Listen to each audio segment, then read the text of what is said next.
itu ngalami sekian ijtihad yang tidak mudah. Saya beri sekian contoh. Dulu Imam Syafi'i itu sukanya sama guru yang miskin ya, karena rata-rata santri juga miskin, jadi mesti ngidolakan guru yang miskin karena sesama miskin harus berkoalisi. Tapi akhirnya gurunya Imam Syafi'i itu miskin sekali, namanya Muslim bin Khalid Az-Zanji itu miskin, Sufyan As-Tsauri miskin, Sufyan bin Uyainah miskin. Setelah ngaji di Medina itu Imam Malik itu kaya, pas itu Imam Malik sudah kaya. Setiap ketemu Imam Syafi'i dikasih uang, sampai ketika Imam Malik itu bilang, kamu sudah alim, ilmu saya sudah habis, kamu ngaji sama yang lain.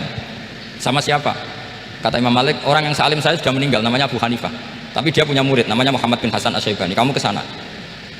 Terus Imam Malik datang ke Baqi, dulu Baqi itu pasar rental ya Grab lah kira-kira sekarang itu.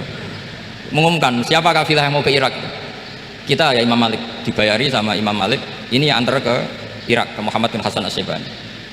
Imam Malik mulai ngeper, guru saya yang miskin tidak pernah nyangoni, guru-guru saya yang kaya sering nyangoni, mulai memasalahkan kiai miskin gitu, kira-kira seperti itu, mulai masalah gitu. Setelah datang ke Irak di Muhammad bin Hasan Asy-Syaibani itu si Muhammad bin Hasan Asy-Syaibani itu kalau ngitung uang itu di meja tamu. Jadi punya emas lantaan, punya uang, kira-kira kalau Indonesia punya rupiah, punya dolar, dihitung itu di ruang tamu. Kata Imam Syafi'i, saya dengan Imam Malik saja nggak serak, ini lebih kedonyan lagi kiai. Ngitung uang itu di ruang tamu. Terus akhirnya si Muhammad bin Hasan Asy-Syaibani ini ahlul usul, dia pakar usul. Kamu heran sama saya? Iya, kiai kok kedonyan, dia ngomong gitu. Tapi kata Muhammad bin Hasan Asy-Syaibani, kalau kiai tidak boleh kaya, kita tak kena wong fasik, ben gue demenan, gue mabuk. Oh jangan, nanti dipakai maksiat. Penjenengan mawon kersane digetokan, berarti kiai oleh sugih, mun pun angsal-angsal. Semenjak itu jadi satu fikih bagi Imam Syafi'i. Ternyata kalau mengharamkan kiai sugih berarti membolehkan yang fasik sugih. Kalau yang fasik sugih bisa dipakai i'anah alal maksiyah. Semenjak itu mindset pikiran Imam Syafi'i rubah. Saking rubahnya sampai beliau berpendapat orang bisa beli Alphard kok beli carry itu haram, bisa jadi bupati kayak Pak Roba kok jadi RT haram. Pokoknya gitu, bisa keren Kak Gus Bak kok jadi orang pendengar haram. Pokoknya haram terus, karena dalil beliau al-Islam ya'lu walalil a'la. Coba mahasiswa-mahasiswi yang sangat saya hormati,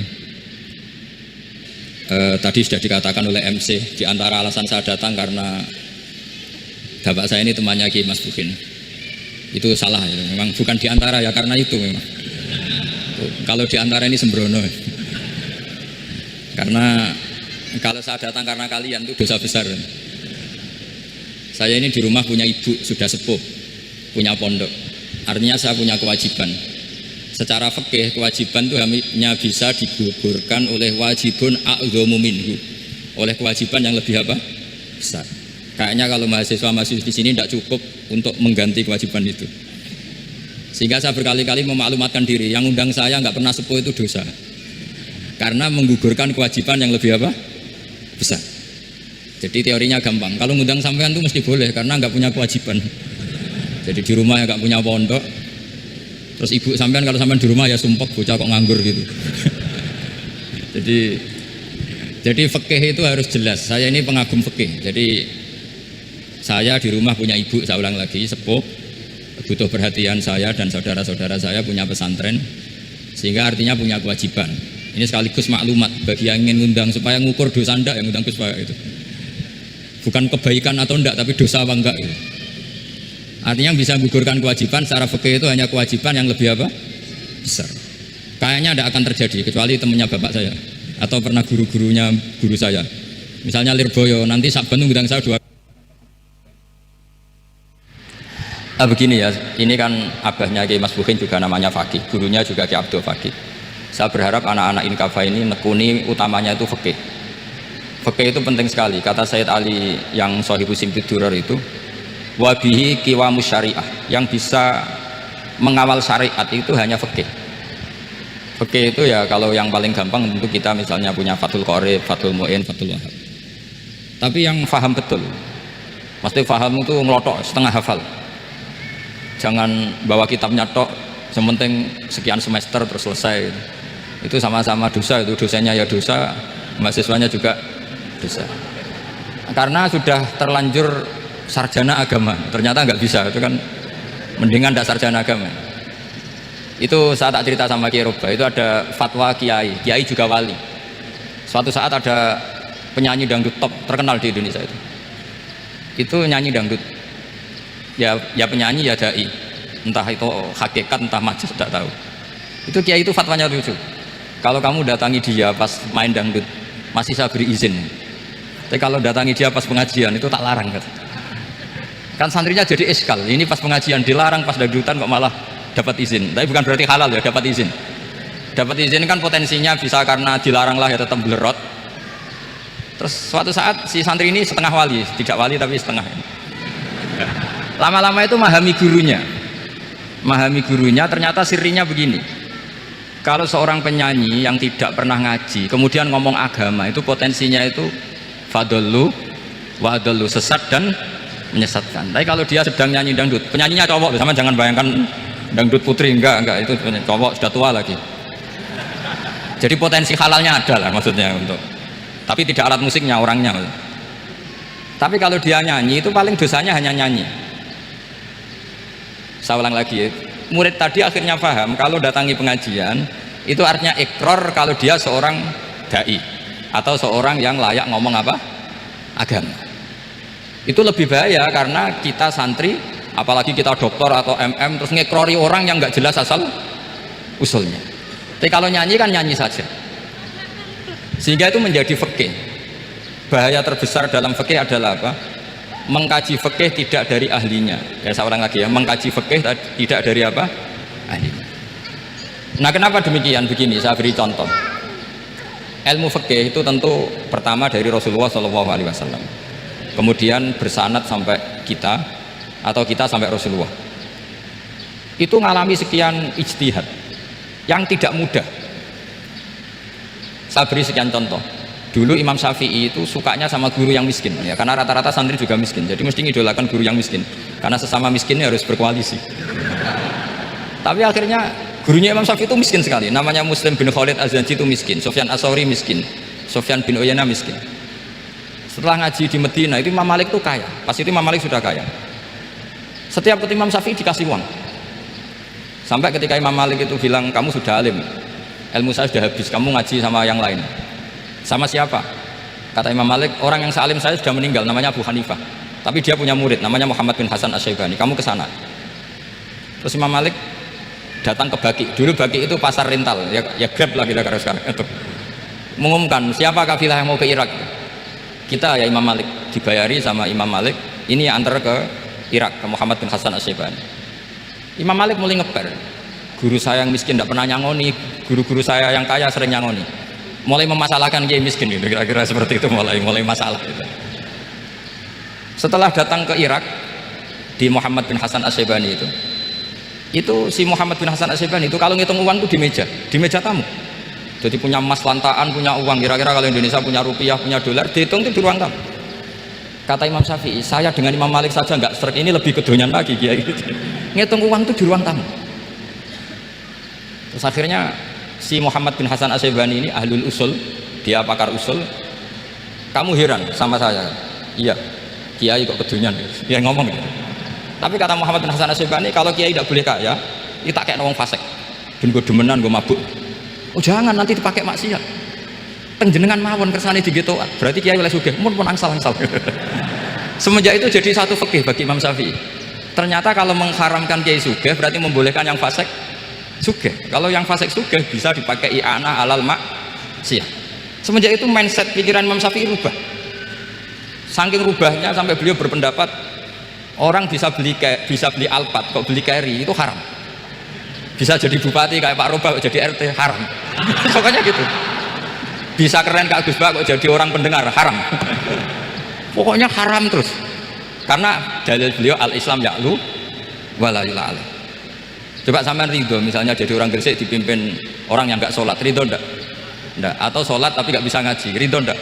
Ketika yang bisa ngaji berpotensi jadi bupati, terus keterusan.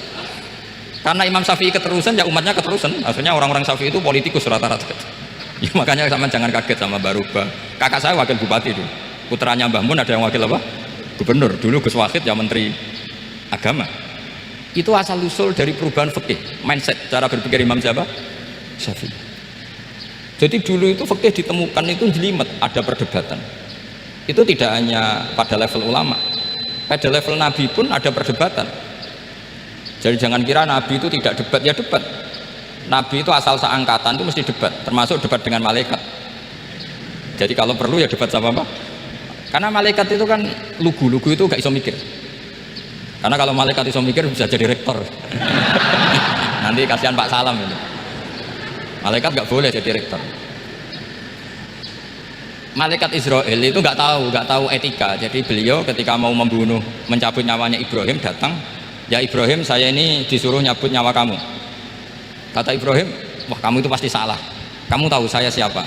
Saya ini Khalilur Rahman, kekasih Allah. Masa kekasih membunuh yang dikasih? Ini nggak benar, logika itu nggak benar. Pasti kamu salah. Karena Israel itu tidak bisa debat. Ketika ditanya, hal ra'aita khalilan yumitu khalilah? Masa kekasih membunuh yang dikasih? Saya ini Khalilur Rahman. Masa Allah mencintai saya kemudian membunuh saya? Itu logika agak bener. Enggak, keliru, kamu itu keliru. Israel akhirnya terbang lagi. Ya Allah, katanya logika saya ini salah. Karena masa kekasih membunuh yang dikasih? Karena Israel nggak pernah sekolah, nggak pernah sekolah. Nggak bisa dia jawab. Akhirnya diajarin Allah. Dah kamu bilang gini ke Ibrahim. Hal ra'aita khalilan yakrahu ayyalqa khalilah. Masa kekasih tidak siap ketemu yang dikasih? Dibalik logikanya. Akhirnya datang lagi ke Israel, kata Allah begini, masa jenengan kekasihnya tidak siap ketemu yang kau kasih? Oh ya oke, mati gak apa-apa. Jadi ilmu itu ngalamin perdebatan. Jadi saya datang murni karena Kiai Mas Buhin, bukan karena MC. Itu dosa besar kalau saya datang karena MC. Karena saya punya kewajiban yang lebih besar. Jadi yang bisa mengalahkan adalah a'dzama minhu, yang super besar kira-kira gitu. Karena jelas ada riwayat inna min abaril birri silatar rajuli ahla wuddi abih. Ya, inna min abaril birri silatar rajul ahla wuddi abih. Di antara kebaikan yang sangat baik adalah seseorang menyambung teman bapaknya. Padahal sampean kan nggak mungkin teman bapak saya. Teman saya aja nggak mungkin, nggak level apalagi bapak saya kan. Jadi malah mohal itu. Jadi ilmu itu harus mengalami satu gesekan karena logika itu bisa dibalik. Nah karena ilmu itu mengalami satu gesekan, satu logika yang bisa kayak iya kayak enggak, sehingga jargon di dunia ijtihad itu begini, ra'yuna shawabun yahtamilul khata' wa ra'yuka khata'un yahtamilus shawab. Pendapat saya benar tapi mungkin salah, tapi pendapat kamu taruhannya salah dulu tapi ya mungkin benar. Jadi mustahid, kalau ketemu mustahid itu lucu ngomongnya itu, ra'yuna shawabun yahtamilul khata', pendapat saya tarifnya benar dulu tapi ya mungkin salah. Kalau pendapat kamu salah tapi ya mungkin benar atau mungkin bisa salah, ya tidak tahu, pokoknya mungkin benar. Nah kenapa demikian? Begini, di luar masalah tauhid, seorang lagi di luar masalah tauhid itu tentu ada masalah-masalah yang sifatnya ijtihadiyah. Ya saya ulang lagi, yang sifatnya apa? Ijtihadiyah. Dan ijtihadiyah ini nggak pernah selesai karena muqtadul hal, konteks kesejarahan maupun konteks kesempatan itu tidak sama. Dulu kiai-kiai itu ngaramkan dasi, ngaramkan celana, karena yang celananan yang dasinan itu penjajah. Jika mantasabba biqaumin fahuwa minhu. Tapi lama-lama kiai-kiai itu ya pakai dasi, pakai celana. Ya karena dianggap sudah tidak mantasabba biqaumin fahuwa minhu. Ini mengalami pergeseran. Semua ijtihad itu mengalami pergeseran. Lalu pertanyaannya begini, lalu ijtihad apa Gus yang permanen? Yang permanen ya ijtihad dengan alatul ijtihad, dengan alat-alat apa? Ijtihad. Saya beri contoh misalnya begini, Nabi Musa itu yang mengalami ijtihad. Kata beliau karena kangen Allah, itu ingin melihat Allah karena kangen. Rabbi arini anzur ilai, qala lan tarani walakin anzur ilal jabal. Ya sudah, namanya orang kangen ya ingin melihat, ya sudah gitu aja. Sehingga ahli ilmu kalam itu berdebat. Kalau kata ahli sunnah, karena Nabi Musa minta ingin melihat Allah, berarti melihat Allah itu jaiz, mungkin. Karena Nabi gak boleh bodoh meminta sesuatu yang hal. Maka antipatinya ahli sunnah terhadap pendapat Mu'tazilah itu antipati. Karena menurut pendapat Mu'tazilah Allah itu qadim, Allah itu laisa kamitslihi syai'un, sehingga gak bisa dilihat. Pertanyaannya adalah berarti Nabi Musa meminta sesuatu yang hal, itu bodoh sekali sampai gak tahu mana hal mana apa jaiz. Makanya kata Imam Ghazali, masa Nabi Musa yang Nabi gak tahu kalau melihat Allah itu hal, sampai minta, berarti nganggap itu jaiz atau boleh. Itu cara pandang orang-orang ahli sunnah wal jamaah. Tapi tetap saja sebagian ulama itu ya balelo, yang kayak Mu'tazilah itu ya balelo, cara berpikir pokoknya itu karena kangen, bukan karena mungkin atau tidak mungkin. Jadi nggak mungkinnya tetap tidak mungkin. Terus mereka dalil la tudrikul absar wa huwa yudrikul absar. Nah, sudut pandang ini akan terus. Ada seorang wali ditanya, kalau kamu di surga ingin melihat Allah apa enggak? Jawabannya enggak. Kenapa aja? Kasihan Allah. Terus kenapa aja? Unazzihu dzalikal jamala an nadhuri misli. Saya tidak ridho Allah yang hebat, yang keren, kemudian sing delok di rumah aku wong gresik. Koyok gak ngergani pangeran. Sebenarnya sing delok Allah ben golongane Nabi Muhammad, Nabi Ibrahim, kowe ora usah ngilangi keren. Maksudnya itu. Jadi ada ulama itu jadi wali kalau sholat itu karena di saf belakang. Tapi jangan ditiru. Itu kan gak lazim ya. Lazimnya kan afdhalus sufuf tak saful awal. Ketika ditanya, kenapa kamu kalau sholat di belakang? Cek GR koyok wani suwan pangeran kok ngarep. Aku sungkan dadi kok gurih. Kalau sampean kan karena males, bukan karena sungkan. Jadi itu artinya rasa ya.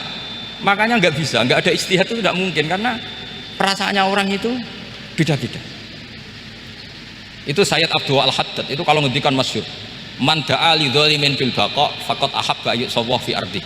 Orang yang mendoakan orang fasik masih hidup, gak mati-mati, itu berarti suka kalau Allah dimaksiati di buminya. Wong fasik kelakuannya rak maksiat, nak mbok dongakno mari. Itu berarti kamu ingin Allah didurakani terus menerus karena si fasik masih hidup. Tapi kalau Abdul Hasan As-Sadili cara ngendikan gini, kalimatnya persis. Man ahabba alla yusawwahu fi ardi faqad ahabba alla tadhharu maghfiratuh. Orang yang ingin dunia ini steril, gak ada maksiat, maka sama saja berkeinginan tidak melihat luasnya maghfirahnya Allah. Sama-sama wali besar, tapi cara pandang hubungannya dengan Allah seperti itu. Jadi mau tidak mau, ijtihad itu mau tidak mau. Makanya tidak usah dipertentangkan misalnya cara berpakaian, cara apa, yang penting sesuai aturan Islam ya sudah. Karena ini urusan rasa. Urusan apa? Rasa. Itu Syekh Hasan Basri itu sering jagungan sama Robiah Hadawiyah. Itu secara fikih salah. Tapi pas itu ulama fikih ditanya, kenapa Anda tidak komentar terhadap dua wali besar yang sering ketemu? Andaikan semua santri seperti itu akan saya halalkan, kata. Karena nggak mungkin punya nafsu. Sehingga fikih dulu memang masih asli. Kamu lihat di takrib misalnya, lelaki melihat perempuan itu nggak boleh kecuali sekian alasan. Termasuk boleh itu litaklim karena mengajar, atau lil muamalah. Ini yang mulai masalah. Ada warung kopi, penjaganya cantik, santri-santri ngopi, ini lil muamalah itu kan kasus ya. Mau disalahkan pada takbirnya, mau dibenarkan ini jelas fasik kan, jelas fasik. Maksudnya sudah fasik sebelum itu ditambah itu, jadi fasiknya permanen. Nah pertanyaannya adalah, kalau kamu ngajar mbak-mbak kemudian hafal yang cantik yang enggak, itu taklim li nazar apa nazar li taklim? Itu taklim apa modus? Makanya kalau ngopi cari bakul yang cantik, itu muamalah untuk nazar apa nazar untuk muamalah? Loh, kalau saya ngopi dengan kiroba pasti halal. Karena begini, berjalan saja bareng capek, nggak tahu itu warungnya siapa, terus berhenti ngopi, kebetulan bakulnya cantik. Nah itu mungkin halal karena kan saya tidak milih-milih, ingin ngopi kebetulan bakulnya cantik. Kalau kamu kan nggak apal daftarnya, wah itu mesti haram itu mesti haram itu. Karena berarti kan kamu menjadikan ngopi ini modus. Gue jagani tak takok pangeran, lo kok nazar muamalah Gusti muamalah. Itu mesti modus. Maka fikih itu harus dikawal oleh tasawuf. Kalau enggak, semua hukum fikih bisa diakalin. Makanya Imam Bukhari punya satu bab namanya Kitabul Khiyab, bab mengkhilaf fikih. Beliau itu antinya sama Abu Hanifah itu luar biasa. Enggak ada ulama dibenci Imam Bukhari kayak Abu Hanifah. Masyhur itu. Untungnya beliau enggak menangi Abu Hanifah. Kalau menangi geger terus ya. Bisa bahsul masail terus ya. Itu Abu Hanifah itu ulama yang suka khilah. Khilah itu ngerekayasa hukum. Misalnya begini, saya ini puasa agak lemes, ujian agak lemes, apalagi kiai serapati di duit, santri buling-buling lemes gitu. Apa mangan itu kan, poso-poso kok mangan kan gak keren. Supaya saya bisa makan dan halal, saya bisa ngajak kiai Robai ya jalan-jalan nyari yang jarak 2 marhalah, ya sudah, terus bisa makan. Kalau ditanya Allah kok makan, musafir. Jadi bolehkah insya safar menciptakan pergi demi untuk supaya boleh iftar? Boleh enggak dengan?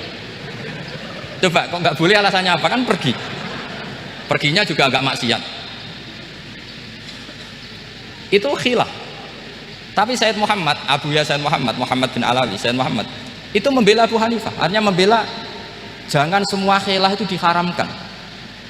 Karena itu cara, saya ulang lagi, karena itu cara untuk mengawal bahwa hukum Allah itu luas. Karena kalau nggak ada khilah itu ya kita kesulitan. Kita kesulitan. Misalnya begini, ini penjelasannya, makanya kita harus sering mendengar. Saya itu dulu masih sangat fikih itu protes, kenapa ada puluhan polisi wanita? Itu kan pekerjaan cowok ya, pekerjaan pria. Tapi setelah mendapat penjelasan dari polisi itu alasannya masuk akal, Gus. Kadang-kadang orang nakal itu menyembunyikan narkoba itu di alat wanitanya. Itu kalau semua lelaki polisi kayak jenengan itu kan masalah itu. Sehingga memang harus ada polisi wanita karena sebagian pengedar narkoba itu perempuan dan menyembunyikannya di tempat itu. Kalau semua polisi cowok kan nggak kebayang. Sehingga kita akhirnya mendengar membolehkan polisi itu wanita. Ada wilayah yang harus wanita. Begitu juga ada pertanyaan, kenapa sih dokter kandungan itu cowok? Saya punya banyak santri yang muhibin saya itu dokter kandungan. Tak tanya, kamu itu kok cowok kok jadi dokter kandungan? Kan pekerjaannya seperti itu. Dia jawabnya lucu. Dari 10 yang tes jadi dokter kandungan, itu yang cewek itu lulus 2, yang cowok lulus semua. Karena ketika cewek dites melihat ketuban pecah darah itu langsung pingsan. Sehingga yang secara psikologi dablek itu kan memang lelaki. Jadi roh wongnya sewakit santai. Kadang nggak lahir-lahir cinta ini nang joko rokokan santai. Itu kalau cewek yang jadi dokter kandungan itu nunggu jam 11, jam 4 sudah pingsan. Nah ini cerita, bukan berarti saya menghalalkan, enggak. Kita harus mendengar, saya ulang lagi, kita harus apa? Dan itu setelah mendengar itu nanti jadi disiplin ilmu, yaitu namanya fikih. Saya berkali-kali cerita di mana-mana cerita, fikih itu harus dievaluasi. Karena ini masalah furu'iyah. Saya berkali-kali cerita di mana-mana cerita. Hukum berteman orang fasik gimana? Pasti orang jawab haram karena takut ketularan orang fasik. Tapi kalau dibalik, hukumnya bina orang fasik gimana? Ya baik, umatnya Nabi. Bisa bina kalau berteman. Kamu bisa bina orang fasik tanpa berteman? Gak bisa. Jadi kalau dibalik, hukum berteman orang fasik gimana? Haram. Hukumnya bina orang fasik? Baik. Bisa bina kalau berteman. Berarti berteman orang fasik? Ya terus nanti pada level lapangan sih gampang. Kalau yang soleh membina yang fasik dan yang fasik ketularan yang soleh, maka ternyata baik. Kalau yang soleh ketularan fasik ya berarti ternyata buruk. Tapi kan hukum masa nunggu kenyataan kan, jadi ya hukum. Di mana-mana hukum itu kan ada asumsi, karena ini masalah ijtihad. Nah itu yang dilakukan para ulama kita. Jadi sampean harus mengkaji fikih secara detail karena tidak hanya kita yang khilaf. Nabi-nabi juga khilaf dalam menentukan dakwah ilallah. Wali-wali kita kayak Abdul Hasan Asyadili sama Sayyid Abdul Al-Haddad itu juga khilaf. Imam Ghazali ya khilaf. Imam Suyuti itu kalau ketemu Al-Qastolani itu saling tidak nanya, saking nggak cocoknya. Masyhur itu. Jadi ulama ya ora cocok. Bedanya nak saiki perkara partai. Kalau orang dulu enggak. Karena pakai asumsi karena memang susah.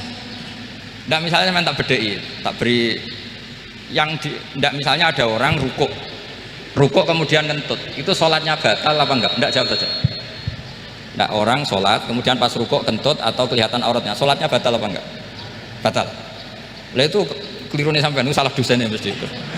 Pertanyaannya gini, yang dikatakan sholat itu kan aqwalun wa af'alun muftatahatun bitakbir muftatamatun bitaslim. Lalu ketika sampai rukuk apa sudah namanya sholat? Jika kamu katakan batal, namanya sholat aja belum kok sudah kamu katakan batal itu.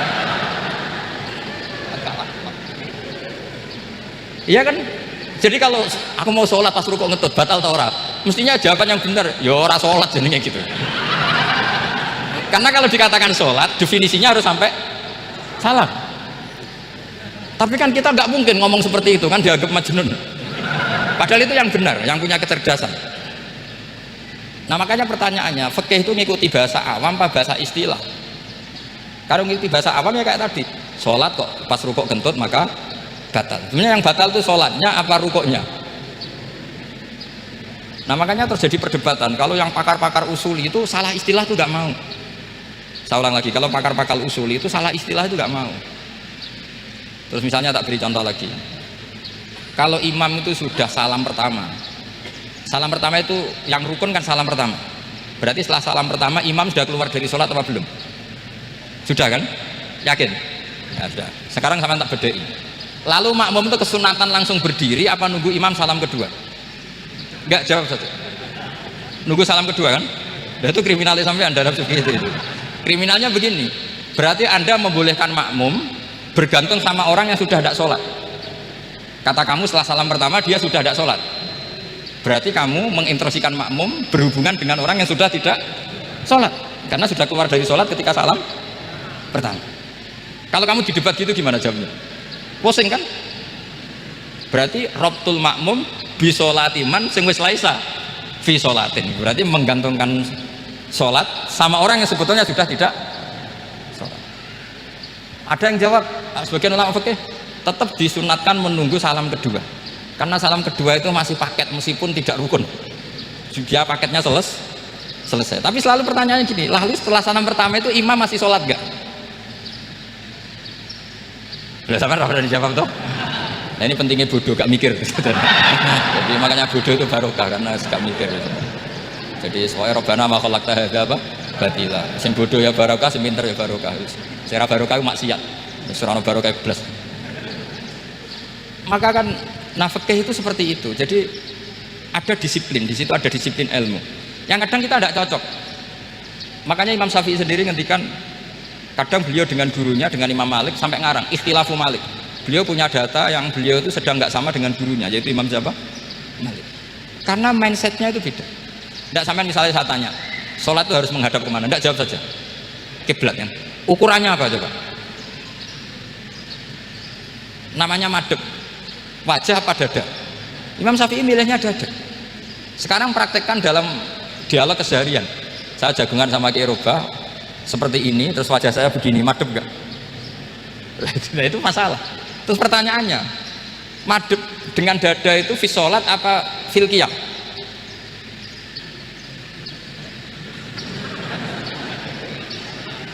Loh enggak, kalau fi sholat pas sujud dada kamu madhep mana coba?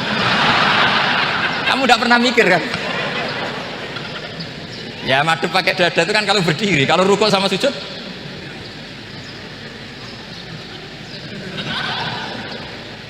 loh itu ulama itu jelimet gitu. Makanya jarang yang menekuni profesi ulama itu, menekuni proposal banyak karena memang susah. Jadi ulama itu orang yang cara berpikir sudah aneh sehingga mereka detail, maksudnya menghadap itu apa ukurannya. Ukurannya kalau berdiri ya dada, tapi nggak bisa kamu katakan atawajuh bisodri, aturan dalam sholat, fikuli sholat. Pertanyaannya lah kalau rukuk sama sujud dadanya menghadap kemana coba? Maka itu ilmu yang sudah jelimet. Nah ulama usul fikih, ulama yang nggak mau salah per detail hukum. Sehingga menurut Imam Rafi'i, misalnya kalau beliau ditanya sujud itu gimana ya, asal wat ujabha ya sujud. Tapi kalau menurut Imam Nawawi harus melibatkan 7 apa? Anggota, yaitu al-jabha, wal yaden, wal rukbaten, wal qadamen. Oke, Imam Nawawi kita ikuti. Tentu keseharian kita pakai Imam Nawawi, yaitu berdasar hadis umirtu an asjuda ala sab'ati a'dzumin al-jabha wal yaden wal rukbaten wal qadamen. Berarti berapa?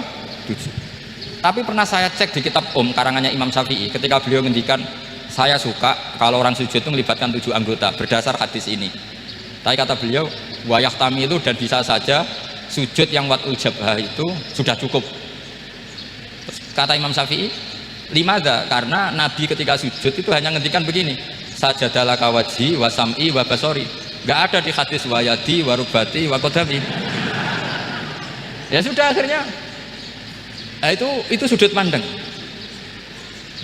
Terus gugatan kedua begini, ada orang muslim yang sujud sama berhala. Untuk menjadi murtad itu harus 7 anggota apa cukup watul jabhah alal ardi? Untuk sah menjadi murtad itu, untuk sah menjadi murtad cukup watul jabhah alal ardi harus 7 anggota. Untuk keabsahan murtadnya itu tidak jawab. Makanya ini tugas dosen-dosen ini meminterkan ini, karena namanya sudah faqih. Faqih itu ahli fikih yang detail, namanya faqih. Kalau ini mutafaqih. Jadi bukan tafakuha tapi tafakuha, kayak tamarodo. Jadi wazannya nanti itu wal idhari ma laysa fil waqi'. Jadi ini bukan gojlok, ini memang marah saya ini. Jadi kalau udah pakai gelar faqih harus faqih betul. Karena ilmu fikih itu sebetulnya gampang. Sampean kalau ngaji i'anah Itu kelihatan fikih itu gampang karena ada logika yang terbangun. Misalnya begini, orang kalau tawaf itu disuruh agak jauh dari Ka'bah, jangan sampai nginjak sadarwan, karena sadarwan itu pondasi itu ikut Ka'bah. Kenapa begitu? Ya jenenge ra muteri Ka'bah, itu Ka'bah. Jadi sebenarnya sederhana logikanya. Sing jenenge muter itu di luar itu kita muter. Nah kalau nginjak pondasinya namanya gak muteri Ka'bah tapi tidak Ka'bah. Ya jadi sederhana sebetulnya, ya masuk akal. Jadi fikih itu nggak ada yang iskal, sebetulnya masuk akal. Tapi karena kita nekuni itu tidak serius, maka terus jadi paradok. Saya beri contoh lagi, ini sebagai penghormatan saya sama Kiai Mas Bukin, karena ini sudah namanya fakih. Kalau ada ayam jago ditabrak truk, terus kejet-kejet, andai kan dibiarkan pun mesti mati, karena gerakannya sudah harokatul madbuh. Terus kamu sembelih, itu halal apa enggak? Enggak jawab, ayam jago loh. Kalau kamu katakan halal, dia sudah tidak punya hayatun mustaqirah, kehidupan yang permanen. Andai kan kamu biarkan pun 1 menit lagi meninggal. Kejet-kejet kan mau prosedur saja. Maksudnya pantasnya mati yo, kejet-kejet sih, tapi sebetulnya sudah pasti mati. Maka ini ada 2 ulama. Kalau kata Imam Malik tetap namanya halal, karena ruhnya masih di situ. Sehingga ketika kita nyembelih, ya nyembelih hewan yang hidup. Yang namanya nyembelih itu pokoknya mematikan yang punya ruh. Sementara saat itu rohnya masih di situ, meskipun 1 menit lagi pasti mati. Tapi kalau mazhab Syafi'i enggak, ini sudah harokatul madbuh, tidak punya hayatun mustaqir. Sehingga dalam perdebatan ulama fikih itu lucu, kadang ya gampang mangkel nol. Misalnya begini, kalau ada anak lahir tidak ada amaratul hayat, nggak nangis, nggak bernafas, sunat disolati apa enggak? Siktun sing layas tahillu walayas, langsung lahir langsung mati, nggak ada amaratul hayat. Rata mikir tuh, itu tidak wajib disolati. Alasannya ya kan memang sholat alal mayit kan tidak pernah hidup. Di mana-mana mayit itu setelah hidup mati, ini kan tidak pernah hidup. Namanya ya qit'atul lahmin, ya potongan daging itu aja. Jadi kadang fikih diwaca tenan jebule mangkel nom. Terus ketika di kitab Minhajul Thalibin itu, kalau kamu keluar mani itu wajib mandi enggak? Wajib kan?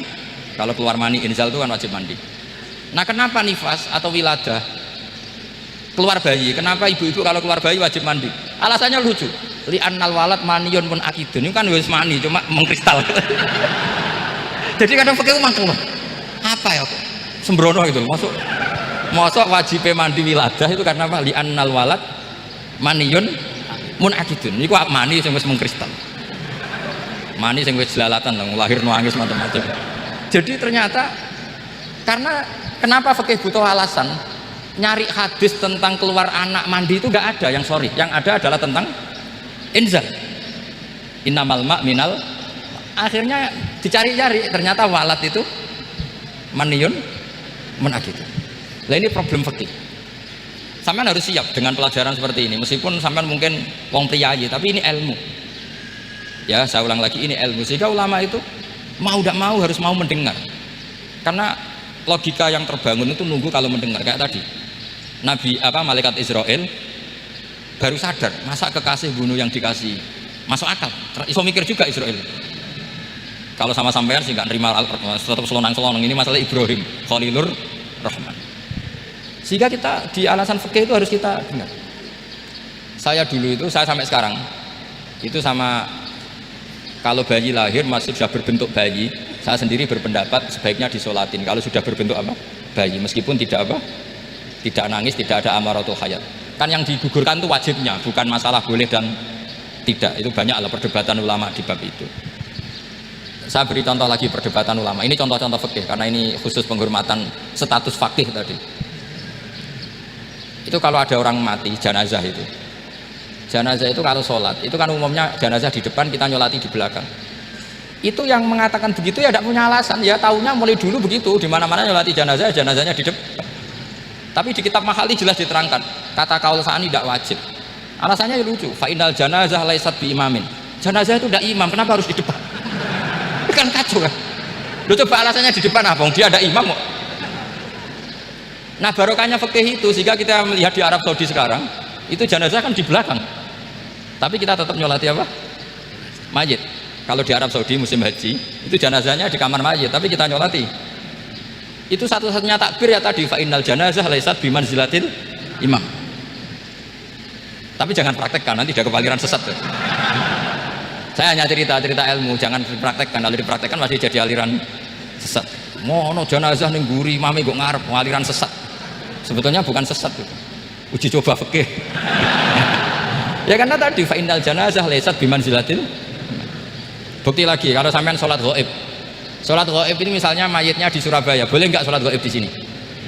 Terus jenazahnya di belakang kamu apa depan kamu? Nah ini kan fikih itu pokoknya gitu. Makanya standar furu'iyah itu susah. Karena perdebatannya itu mirip-mirip, kayak iya, kayak tidak, kayak. Makanya dulu zaman sahabat, ada sahabat itu mencintai Rasulullah, senengannya sowan. Bukti cinta sowan. Banyak juga yang sahabat bukti cinta Nabi itu tidak pernah sowan. Alasannya ganggu. Kenapa kamu jarang sowan Nabi? Saya sering jamaah sama Nabi, saya tidak pernah sowan. Kenapa? Ganggu. Biar Nabi kalau di rumah sama anak istrinya, saya tidak mau ganggu. Makanya saya termasuk kiai yang gak pati seneng disowani. Karena ya itu tadi. Kalau mulang seneng saya, kalau disowani biasa saya. Kalau kiai roba itu nilai, nak pernah sepuh jadi rasowan nilai. Jadi beda. Saya sering ditilii kiai sepuh. Tapi bahasanya tentu tidak sowan, tapi nopo nilai. Kalau sowan itu banyak. Ketika Rasulullah wafat, itu separuh sahabat hampir mayoritas, ya Rasulullah kita semua ingin kita dulu yang meninggal karena engkau begitu penting. Maka jangan meninggal dulu, kita yang meninggal. Kalau kita yang meninggal itu nggak apa-apa, tapi kalau engkau penting jangan meninggal. Tapi ada saja sahabat, lah tidak seperti itu. Saya suka Rasulullah meninggal dulu. Alasannya masuk akal. Biar Allah menyaksikan saya kama usaddikuhu hayyan usaddikuhu maitan. Allah biar menyaksikan saya iman kepada Nabi ketika masih hidup, dan saya buktikan setelah mati pun, setelah meninggal pun, setelah wafat pun iman. Jadi ternyata baisnya itu supaya orang tahu bahwa iman kita kepada Nabi itu iman yang super, sehingga ketika beliau sugeng ya kita iman, setelah wafat juga kita iman. Kayak usaddikuhu maitan kama usaddikuhu hayyan, supaya saya mentasdikkan beliau setelah meninggal sebagaimana kita mentasdikkan beliau saat masih hidup. Dan ternyata Allah ridho dengan perkataan sahabat itu. Kenapa Allah ridho? Karena menjadi pelajaran bagi orang-orang yang ditakdir gak menangi Rasulullah SAW. Tetap mereka iman. Jangan kayak setan itu kurang ajar betul kalau iblis itu. Masyhur itu, iblis itu nangis-nangis dengan Nabi Musa. Iblis itu takutnya sama Allah itu luar biasa, sampean kalah. Iblis itu setiap ketemu malaikat karena dia ngerti alam gaib, mesti apa itu? Kama sali syaitani itqala lil insani kufur falamma kafara qala inni bari'um minka inni akhafu wa rabbal alamin. Jadi setan iblis itu paling sering bilang inni akhafu wa rabbal alamin, karena iblis itu tahu surga, tahu neraka, tahu kekuasaannya Allah. Jadi takutnya sama Allah luar biasa. Makanya setiap dia mengajarkan kekafiran, setelah orang itu kafir gimana? Inni bari'um minka inni akhafu wa rabbal alamin. Saking takutnya sama Allah, suatu saat iblis ini datangi Nabi Musa. Karena tahu Nabi Musa itu kalimullah, orang yang bisa komunikasi langsung dengan Allah. Ya Musa ya kalim Allah, saya ini makhluk, saya takutnya sama Allah luar biasa. Tolong rayukan Allah supaya nerima tobat saya. Karena dirayu terus, lama-lama Nabi Musa bilang, oke, tak rayukan Allah sama Allah. Karena Musa kekasihnya, ya Allah, iblis punya ingin tobat, tolong dikasih hak tobat. Kata Allah, oke, dia bisa tobat asal mau sujud di makamnya Nabi Adam. Karena kesalahannya dia gak mau sujud sama Nabi Adam. Semenang Nabi Musa karena ada cara untuk iblis menjadi tobat. Dikasih tahu sama Nabi Musa, alhamdulillah kamu diterima tobatnya. Syaratnya apa? Sujud ke kuburannya Nabi Adam. Wah, iblis ya tahu aslinya terus. Asjuduhu maitan wa qad la asjuduhu hayyan. Zaman urip aku ora gelem, pomene wis mati. Oh, dasar setan itu. Zaman urip aku ora gelem, wis mati kok kon sujud. Kumat maksudnya terus ya sudah sampai sekarang akhirnya. Kalau sekarang sudah tidak mungkin lagi karena nggak ada Nabi Musa. Jadi ijtihadnya sahabat melihat wafatnya Rasulullah itu beda-beda, dan ternyata semuanya diridhoni Allah. Karena ternyata yang suka Nabi wafat dulu adalah ingin supaya umat Islam tetap mencintai beliau, iman sama beliau, tasdik sama beliau, sebagaimana tasdik zaman sugeng. Makanya kita harus mencintai guru-guru kita. Uhibbuhu maitan kama uhibbuhu hayyan. Saya sampai sekarang itu yang merasa Mbah Mun itu tidak meninggal. Saya masih merasa kalau bapak saya tidak meninggal, karena kita mencintai beliau-beliau ketika hidup dan ketika wafat itu sama. Karena beliau-beliau sama kita juga seperti itu. Rasulullah itu ketika mendekati wafat, ya bahasa halusnya intaqala ila rafiqil a'la. Itu Nabi kalau ngendikan tuh rileks sekali. Hayati khairun lakum wa wafati khairun lakum. Cung aku nak uripku ya apik. Engko nak aku wis kapundhut ya apik. Fa amma hayati fali asunna lakum as-sunan. Sebagian riwayat fa innakum tuhadditsuna anni wa uhadditsu ankum. Kalau saya masih hidup, saya bisa mengajarkan kamu sunnah, mengajarkan kamu tradisi-tradisi yang benar. Dan ketika aku mati, ketika aku sudah wafat, maka saya jejer Allah, kata Nabi. Saya berdampingan dengan Allah, maksudnya dekat Allah. Tentu bila kevin walan hisor. Terus sudah fa inna amalakum, amal-amal kamu diperlihatkan ke saya. Belum yang saya sudah dekat Allah, kalau amal kamu baik, saya muji Allah. Kalau amal kamu buruk, saya langsung mintakan ampun kepada Allah. Jadi Nabi rileks sekali. Artinya saya hidup bagus karena bisa mengajarkan kamu as-sunan wa syara'i. Kalau saya wafat karena saya dekat Allah. Kalau kamu baik saya muji Allah, kalau kamu buruk saya mintakan ampun kepada. Guru-guru kita juga seperti itu. Justru setelah wafat beliau-beliau punya kesempatan dekat sama Allah, dekat sama al-malail a'la, sehingga mendoakan apa? Kita. Terus kata Sayyid Muhammad, wala taqulu lima yuqtalu fi sabilillahi amwat. Kamu jangan pernah berkeyakinan atau berpendapat atau berkomentar kalau orang-orang yang mati fisabilillah adalah berstatus apa? Mati, amwat. Kalah. Terus kata Sayyid Muhammad, hadza li amati syuhada. Ketentuan ini bagi umumnya syuhada. Artinya gini, umumnya syuhada saja tidak berstatus amwat, apalagi hadza Rasulullah sayyidul syuhada, sayyidul anbiya, sayyidul mursalin, tentu tidak pernah berstatus amwat. Ya saya ulang lagi ya, jadi zaman cara berpikir amatu syuhada, syuhada yang umum saja berstatus hidup, tidak boleh distatuskan amwat. Apalagi Rasulullah itu sayyidus syuhada, sayyidul anbiya, maka status beliau pasti hayyun la yamut, pasti beliau itu hidup tidak. Dan karena beliau itu asfaq, sangat sayang kepada kita, sebagaimana zaman beliau hidup itu sayang kepada kita sampai nangis-nangis minta hak syafaat, maka setelah meninggalkan pun beliau pasti sayang kita dan pasti berusaha supaya kita diampuni oleh Allah Subhanahu wa ta'ala. Sehingga ada sahabat yang tadi berpendapat kalau saya nggak masalah Nabi wafat dulu supaya Allah menyaksikan saya usaddiquhu maitan kama usaddiquhu hayyan. Jadi ini cerita ya, cerita sudut-sudut pandang. Jadi saya mohon kalau mengkaji fikih itu harus detail, minimal takrib itu setengah hafal supaya konstruksi ilmu itu utuh. Ya sama lagi konstruksi ilmu itu, karena ilmu itu mesti ada yang apa ya, ya rodok setengah salah itu, tapi disalahno ora kena. Ndak sampe tak bedheki, nak pancen bener langsung tak angkat jadi direktur. Nak bener tuh. Coba rukun sholat pertama itu apa coba? Rukun sholat pertama. Niat. Niat sama berdiri dulu mana? Ayo niat dulu baru berdiri, apa berdiri dulu baru niat? Berarti niat sama berdiri dulu mana? Rubah kan? Artinya kita mau bilang tartib urutannya niat, berdiri, takbir gak bisa. Yang dikatakan niat itu apa? Qasdus syai' muqtaronan bi fi'lihi. Berarti niat sama takbir harus bareng apa urutan? Bareng. Terus dengan qiyamnya urutan apa bareng? Bareng apa urutan? Loh enggak, kalau urutan berarti takbir dulu, duduk, baru berdiri. Nah maka seperti ini tuh mau tidak mau kita salah, dikatakan tartib ya salah, dikatakan serentak ya salah. Cuma karena kita bodoh, gak tahu mikir itu, alhamdulillah kan di situ itu. Lo coba niat sholat, lo niat takbir qiyam dulu mana? Niat takbir qiyam dulu mana coba? Dulu qiyam, nggak ada kitab yang mengatakan arkanus sholat awaluha. Oh, jaga kitab kriminal mesti. Makanya ngendikane ulama-ulama di sarah-sarah, mau tidak mau sebagian istilah itu tasamuh itu wis digawe gampang ngono kok repot. Karena kita tidak bisa detailnya. Coba misalnya puasa. Puasa Ramadan itu wajib apa? Tabyitun niat, nginepno niat. Sing darani nginep itu umure lama apa enggak? Lama kan? Sekarang sebelum 2 menit kamu baru niat, sah apa enggak? Sah. Itu sempat nginep apa enggak 2 menit itu? Enggak sempat kan? Jadi ilmu itu makanya kata ulama-ulama pokoknya ilmu itu mesti ada unsur tasamuh. Tasamuh itu ya tiga gampang. Apa? Tiga gampang. Misalnya Imam Syafi'i berpendapat mashu ba'dir roksi. Itu kata beliau walau sa'rotan fi hadir roksi. Meskipun satu rambut asal masih di wilayah kepala. Tapi kalau rambut itu dikeliwir, dibasuh di sini enggak sah. Karena sudah keluar dari batas apa? Kepala. Imam Syafi'i cara berpikir kan Ya ngene iki jenenge bakso sirah. Tapi cara Abu Hanifah enggak. Ya enggak, yang namanya megang kepala itu ya minimal 1/4.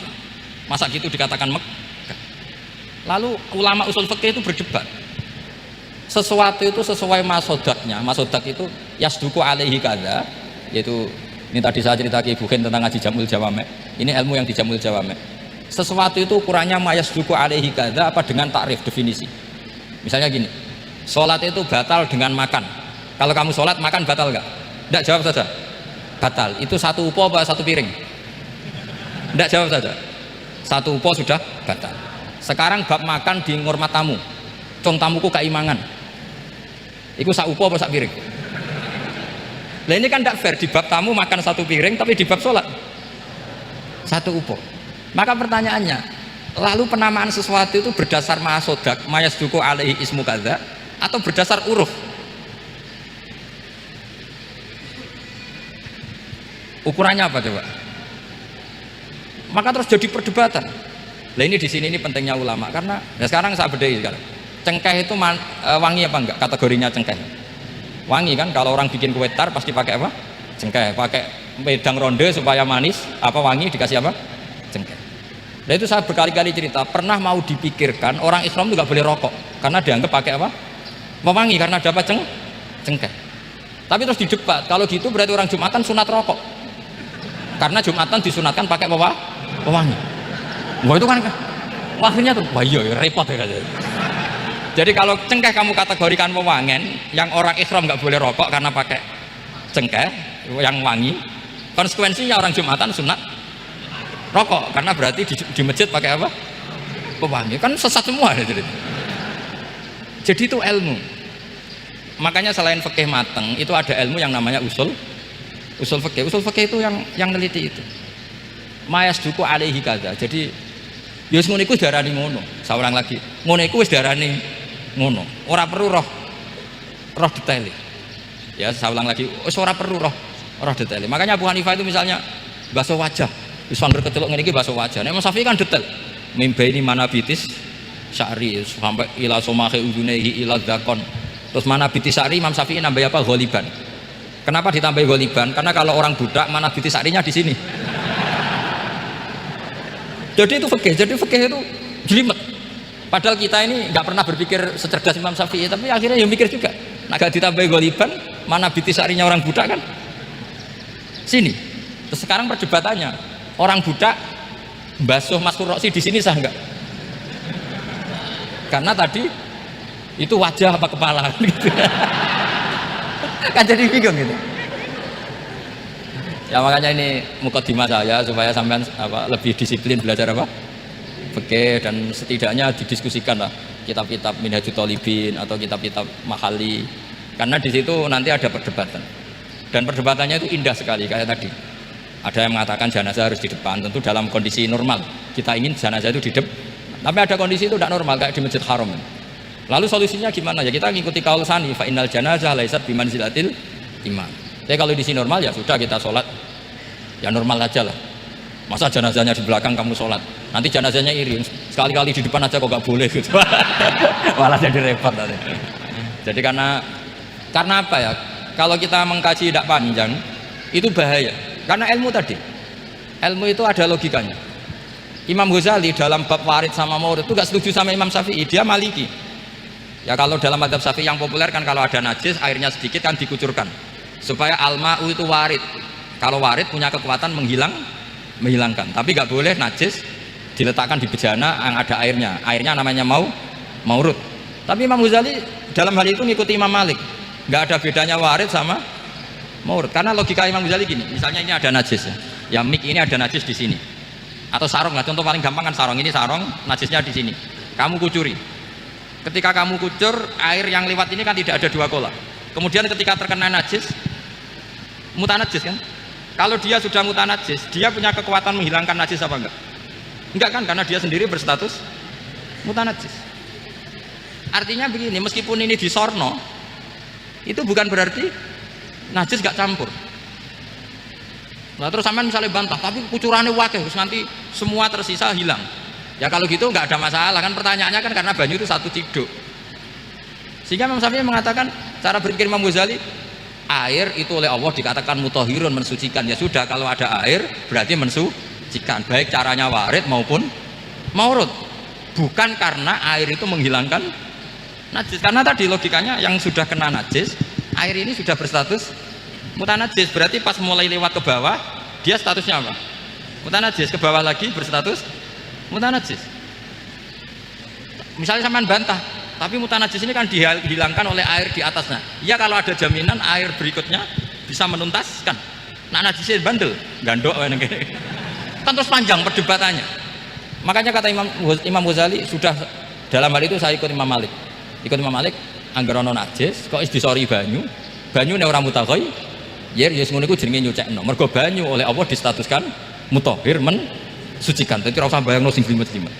Nah, itu namanya masodak, wis keceluk basuh habek banyu, berarti wis keceluk mensucikan. Itu juga satu kefiah dalam usul fikih. Ya sudah seperti itu. Ya kayak sampean kangen anak itu ketemu wis cukup ta ora? Cara sampean wis cukup. Tapi cara anake sampean ketemu tok ra nyangoni. Nah. Lalu ukurannya itu ukuran anak apa ukuran orang tua? Enggak ukuran anak apa ukuran orang tua?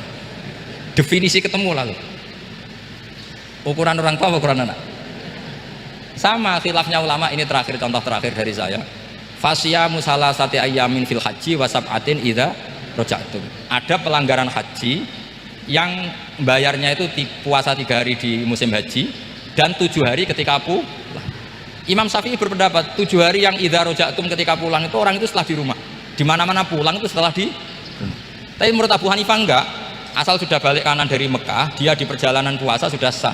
Karena bagi penduduk Mekah, kalau kamu sudah balik kanan namanya pulang. Seperti ini saya nanti, setelah acara saya pulang. Pasti Kiai Roba kalau ditanya, Gus Pak kemana? Sudah pulang. Tapi tanyakan istri saya. Jadi orang sini kalau saya sudah pamit, sampean bilang saya pulang enggak?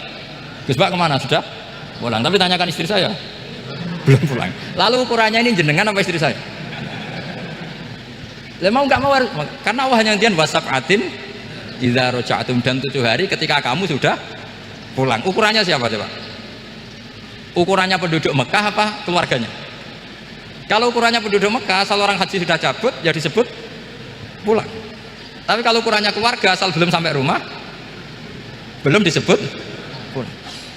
Itu seperti kita dulu ketika era wesel, zaman Kiai Mas Buken, Kiai Roba Mondok, saya kan era wesel. Angger wong tua bar ngeposno, anakku wis tak kirimi kan gitu. Wong wis diposno. Tapi masih 3 hari dari anaknya durung dikirimi.